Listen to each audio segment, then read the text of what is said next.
The Parish was a little more aggressive. Then you went to Act 2 that featured the Blasphemous Act combo main deck. Then you saw Splashing Green from Voice of Resurgence. Well, Todd went back. He's playing Champion of the Parish, but he added Zathard Necromancer, which is one of the new cards that interacts really well with the deck, giving you tokens whenever a human dies. So we'll see how it works out for him in this game. So we're going to see Weston Cates on the left. He's playing Black-White Control. This is basically the Orzhov Guildgate deck that Brian brought on to win. He wrote an article about, and then he played in Baltimore 2, right close to the top 8. Ended up going X1 and 1, 9th or 10th place. As you see, 2 Guildgates in there for Cates. But, this is basically like a mid-range deck. It's like a Jund deck without green or red, but it's kind of the same strategy of just being like a control mid-rangey deck with good cards, good creatures, good spells, good removal, stuff like that. A little bit of card drawing and Sign in Blood. As you see, Anderson's going to attack here with the Aristocrat, playing the Necromancer pre-combat. Yeah, and this is a tough spot for Weston to be in because obviously Todd has the Cartel Aristocrat, which is very, very good in his deck. It allows him to sacrifice cards. He has cards like Zealous Conscripts even, which can actually steal Weston's threats, attack with them, and then sacrifice them to Cartel Aristocrat. But he also has a Necromancer in play. So now, even if Weston does have removal for his creatures, he's going to generate a token off them anyway. So he's constantly putting pressure on Weston right here. Yeah, and make it a second Necromancer. That's what Todd's going to play pre-combat. He's going to get in with his first Necromancer and Aristocrat. You saw Cates play a Geralt's Messenger, which is obviously a good card, but it coming to play tapped is one of its drawbacks, so it's not able to block. And, you can argue that doesn't even really get the opportunity to block profitably now at all. It is going to come back, but, it's not really going to be great in this situation. Yeah, even if Weston just blocks here, he's going to lose his Geralt's Messenger. It will come back because of Undying, but again, Todd will get 2 tokens from the Zathard Necromancer. So here's a Desecration Demon that's going to show up for Cates, and he's going to play this, and what's going to happen here is just kind of interesting. So he plays it looks like he plays it in main phase 1. So if you go to the attack stat, the Desecration Demon triggers, and so Todd can tap it and sacrifice a guy. If he sacrifices one of those Necromancers or anything, he's actually going to get 2 human tokens.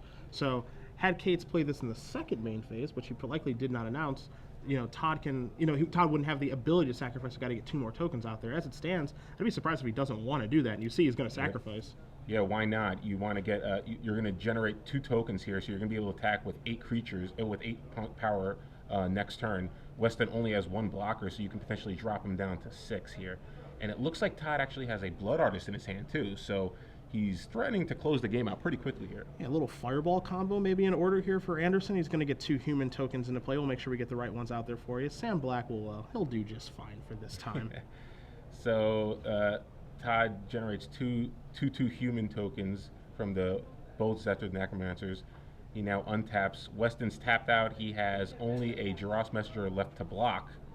And it looks like Todd might have drawn a second Blood Artist here. So I see an Orzhov Charm in his hand too. Yeah, it looks like this game should likely end on this turn. Yeah, Let's see how he sequences it. He's got 4 mana. There it is. There are both Blood Artists. Now he gets to get in. The blocks are going to be bad here for Cates. He's going to have to take 2 damage from the block. Messenger's going to die in a block here, so that's 2 from the Blood Artist, and then whatever Cates blocks is going to be 2 more. So we're looking at 4. So that's at least 4 damage. Going to put Cates on a 10. Yeah, I don't think there's any way for him to get out of this situation. Yeah, he's going to take 6 from the attack no matter what, dropping him to 8, and then Todd can just sacrifice the remaining creatures to do the remaining 8 points of damage.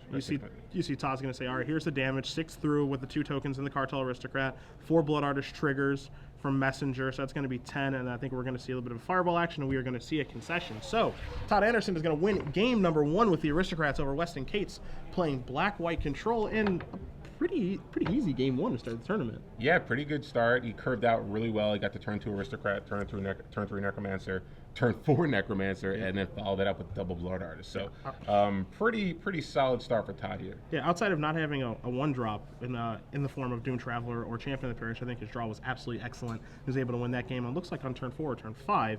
But we'll take a look at the sideboards here. We're going to start with Cates' deck, see what he can do to turn things around. We've got 1 Vampire Nighthawk, a Blind Obedience, a Rest in Peace, a Curse of Deathhold, 2 copies of Pithing Needle, 2 Duress, 2 Underworld Connections, and some more singletons in Doomblade, Sin Collector, Mutilate, Liliana the Veil, and Ultimate Price.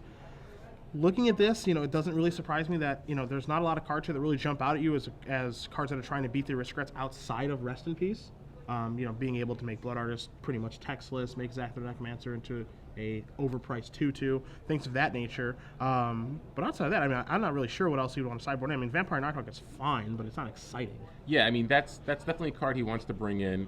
It allows him to sort of deal with the life loss that he's going to get from the Blood Artist. So can try to race there a little bit with the Nighthawks. But like you said, his sideboard really isn't geared to beat this type of deck. I mean, one Rest in Peace. That's obviously very good against the Aristocrats, but having only one, you're not really likely to draw it. He's got a Curse of the Death Hold, which again, that's not bad against Todd's deck, but doesn't have that many options. Compared to Todd's Game 1 deck is already pretty good against Black-White Control. I mean, he has a lot of cards that are difficult for Weston to deal with. And after board, Todd has 3 copies of Sin Collector. I could see those coming in because against a deck like this, maybe you want to try to go after some of the removal. You want to get rid of their Tragic Slips before your Aristocrat comes down because Aristocrat's so hard for a lot of decks to deal with. So maybe Sin Collector comes in. He also has 2 copies of Mark of Mutiny, which I can see coming in because, you know, just stealing a Desecration Demon could be good, and then you can sacrifice it. So I think Mark of Mutiny probably comes in. He also has 2 copies of Slayer of the Wicked, 2 copies of Sorin, 2 copies of War Priest of Thrune, 2 copies of Profit and Loss, and 2 copies of Appetite for Brains. So I'm not sure how much Todd knows exactly what's in this list. Appetite for Brains is obviously pretty good against Restoration Angel and Desecration Demon. Also gets rid of Obsidian. So you might want to bring in some of the Appetite for Brains, as well as War Priest, just because if Weston does have that Rest in Peace, he really needs to deal with it. Yeah. So you kind of need to hedge a little bit and just say, okay, well, either way, it still can deal with cards like Oblivion Ring, which Weston does have. So I'm not sure if Todd knows exactly what's in Weston's list, but I think he might bring in the War Priest just to sort of hedge against any potential Rest in Pieces. Yeah, I mean, War Priest is certainly interesting, again, because there's also Blind Obedience in this deck, which, you know, you don't know if Kate's is going to leave that in after sideboard or not. He's not playing against a haste deck like Brian Kibler's green-red deck from Worlds. But, I mean, Blind Obedience certainly, you know, does some things here. Extort's not irrelevant, and again, you don't know if he's going to leave it in. I think that, you know, the interesting thing here is that, you know, Todd probably has a pretty good idea of what's in the deck because Brian Bronduin, you know, they both live in Roanoke. Brian wrote the article on Star City, played it in Baltimore, all that good stuff. So he's probably got a working knowledge of the deck, but again, there's a lot of moving parts that can be played in this deck list. You know, there's not a stock deck here. It's kind of like Jund, right? Yeah. Where a lot of the slots can vary from spot to spot. You know, we're looking at a sideboard here for Weston that has 3 separate 2-ofs and all singletons. So, you know, how can you really put your opponent on certain things? There's a range of things they can have, and you can try to sideboard into those range of things, which is why I like the idea of bringing in War Priest, because you can put your opponent on a range of enchantments they can have in the Curse, in Rest in Peace, in Blind Obedience, which plays a lesser role here, and in Oblivion Ring. So I think it would probably be smart just to hedge your bets and board a couple of those in. Yeah, like Todd basically, I don't think Todd wants to change his deck very much. It's not real. It's pretty well suited for Game 1. He also doesn't want to interact. There's a lot of cards he just can't take out. Like he can't take out his Aristocrats. He can't take out his Necromancers. Champion of the Parish might be a card that he wants to take out on the draw in particular. And maybe in this matchup it's not that great. You don't really want to be that aggressive. But again, he is sort of a human deck. So Brimstone Volley is probably not that amazing in his deck, so I could see him cutting the 2 that he has in his main deck for 2 War Priests. But beyond that, I'm not sure he wants to change his deck that much. Volley's super interesting in this deck too, because that's a card that, you know, when it got spoiled or, you know, when it got released and all that good stuff, you see that card and you're looking at 3 mana 5 damage, not very hard to turn on, but it never really caught on. As a result, it's a card that people really just don't play around. Yeah. It just doesn't happen. And it gives the deck a lot of reach that you just don't see usually. So Anderson is going to start off with a Champion of the Parish, so, you know, not the best card on the draw, certainly much better on the play, but we'll see if he has maybe a Gather the Townsfolk, because Kate's does not have a second land. Wow, so Kate's on a mulligan to 6 here is forced to keep a 1-lander and does not have the second land. Now Todd has another ideal start, turn 1 champion into turn 2 Gather the Townsfolk, which nets him 2 1/1 human tokens and boosts the champion up to a 3/3. Now I'm not a human. I'm not. Yes. I know that I am a goblin. I chose that. I don't want to be human. Yeah, Cedric Phillip tokens are goblins, not humans. Yeah, It feels like to me that Kate's probably, you know, he has a 1-lander, probably kept, you know, a Sign in Blood hand. And just hasn't drawn the second land. But unfortunately for him, Todd is out the gates very quickly. Wow. As he has a second Gather the Townsfolk. I think 2 more of me are about to come into play. I can only hope. Now, if I'm going to get some screen time, I'm going to take it. Don't let me down now, Todd. There I am. No. Todd is not messing around this game. Yeah, I mean, this is one of the nice things about this deck is he's able to just get this game over with incredibly quickly. He's going to come in for 5, 6, 7, 8 damage. Yeah, now, there's almost no way for Kate to get out of this. I mean, if he draws a land, what's he going to do? There's probably one of those Sign in Blood. You see he has a Victim of Night in his hand. Let's see, a Nighthawk, an Ultimate Price. Oh, wow. Oh, he had the Rest in Peace. Yeah, okay.